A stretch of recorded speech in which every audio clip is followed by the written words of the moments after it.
हे एक ईमेल आहे. या ईमेलमध्ये 2 नावं आहेत क्रू डिटेल्सची. ह्याला क्रॉस व्हेरीफाय करावं लागेल हे ईमेल. याच्यामध्ये कॅप्टन साहिल काहीतरी आहे बाबा मदन आणि कॅप्टन यश असे 2 नावं प्रपोज केली गेली होती. बाकी सगळं तिथं लिहिलेलं आहे आणि कुठं जाणारे मुंबई बारामती वगैरे सगळं तिथं दिलं होतं.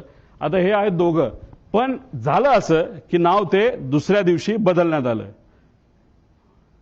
हे आहेत मदन. मग त्यांच्या मिसेसली एक मेसेज ते सोशल मीडियावर टाकलं होतं की मदनचं नाव जेव्हा सुरू झालं होतं तेव्हा त्यांच्या मदनच्या नावाने तिथं सुरू झालं होतं की वाईट वाटतं, दुर्दैवी त्यांची मृत्यू झाला. मग त्यांच्या मिसेसनी ते तिथं टाकलेलं आहे. आता हे दोघांची नावं होती, पण मग हे त्यांना त्या ठिकाणी नियुक्ती झाली, म्हणजे पाठक आणि कपूर यांचं नाव तिथं आलं. तर मग आमचा विषय आणि कधीच तुम्ही बघितला असेल कपूरचे कुठला तरी मित्र कुठेतरी बोलत होता की बाबा नो कपूर आदल्या दिवशी बाहेरून आला होता भारताच्या, तो उडवणारच नव्हता, पण मग त्याला अचानक सांगितलं आणि मग त्यांनी उडवायला घेतलं विमान, असं तुम्ही कुठेतरी ऐकलं असेल. तर मग आमचा प्रश्न असा आहे की मग टेक ऑफ पूर्वी मुख्य पायलट हे का बदलले गेले आणि मग का असं नाव चेंज त्या ठिकाणी केलं गेलं. आणि जर टेक ऑफ करायचं असेल तर त्या पायलटला आधीच यावं लागतं. आणि तिथं असं सांगितलं होतं की हे 2 पायलट हे ट्रॅफिकमध्ये 6:30 वाजता सकाळी अडकलेत आणि ते येऊ शकत नाहीत, म्हणून दुसरे पायलट आम्हाला द्यावं लागलं, अशी कुठेतरी एक स्टेटमेंट आम्ही सोशल मीडियावर आणि काही मीडियाच्या माध्यमातून तिथं ऐकली होती आणि काही अधिकाऱ्यांनी सुद्धा त्या ठिकाणी सांगितलं होतं. पुढे घ्या. आता हे व्यक्ती आहेत 7 वाजता हे क्रू तिथं पोहोचलं.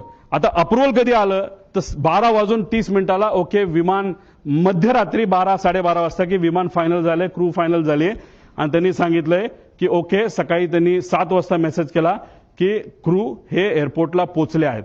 मग आता प्रश्न आम्हाला असे निर्माण होतात, पुढे घ्या, की हे जे 2 पायलट आहेत जे ट्रॅफिकमध्ये अडकले असं म्हणतात, मग कुठं होते?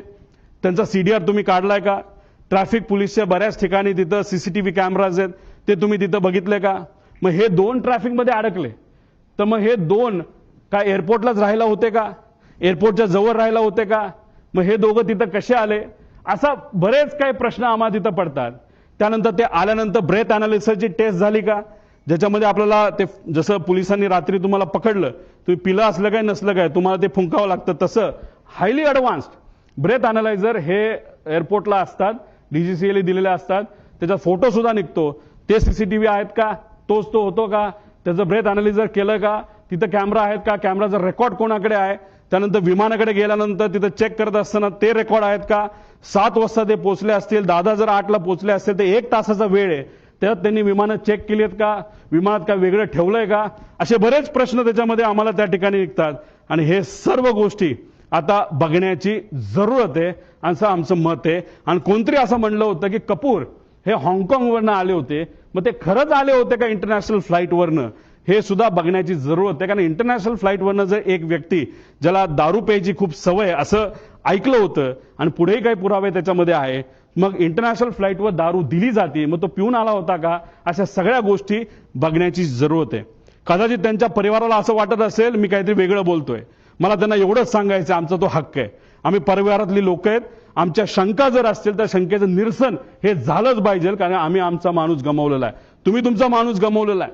तुम्ही तुमची बाजू बघा, आम्ही आमची बाजू बघतो, पण आमच्या मनात ज्या शंका आहेत त्याला कुठं ना कुठेतरी उत्तर हे मिळालं पाहिजे. का गेले 13 दिवस मला तरी तिथं झोप लागलेली नाही आणि कदाचित जोपर्यंत ह्या गोष्टी सापडत नाही, क्लिअर होत नाही, तोपर्यंत झोप लागणार नाही आणि मी झोपणार सुद्धा त्याच्यामध्ये नाही. पुढे तुम्ही जर गेला तर आता मुख्य पायलट सुमित कपूर बद्दल आपण थोडीशी माहिती घेऊ. महाराष्ट्रातील सर्व बातम्यांचे विश्वासार्ह व्यासपीठ.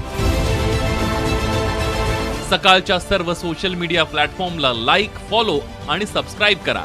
तसंच सर्व नोटिफिकेशनसाठी बेल आयकॉन प्रेस करायला विसरू नका.